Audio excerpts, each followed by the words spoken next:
So again, we've been hearing how total ankle is really the gold standard now. Good outcomes, especially in fixed bearing, compared to ankle fusion, high patient satisfaction rates. But again, as was seen in the literature, you can have pretty good short-term outcomes, but as you drag it out longer, midterm, long-term, they don't do as well. And total ankles historically were known to have a much higher risk of revisions and complications. So there are a lot of challenges to doing total ankle replacement. It's very technically demanding surgery, but certainly challenges in terms of the anatomy of the ankle, implant designs, patient comorbidities, complications of the surgery, and also technical error.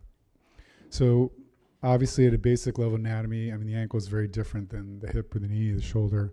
So limited exposures, everything's very close, limited soft tissue envelope, especially as patients that are post-traumatic, small bones, abnormal shape of bones. The strength of the bone is very weak once you've gone through that subchondral plate. Designs that had very thin polys that didn't really compensate for enough, range of motion that's multifactorial, very high forces going through the joint, small surface areas that lead to increased stresses. So the design goals, I think, have modified a little bit. For the most part, it's been the same.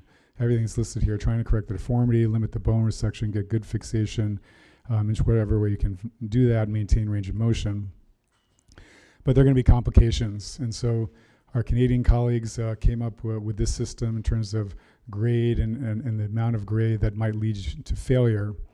And we've seen that this study showed that 1 in 4 of total ankles are associated with some type of complication, and over 35% can be high grade, so lead to implant failure. So that's pretty significant. And eventually we know all of them are going to fail at some point. So we've heard already about a number of causes for failed total ankles listed here.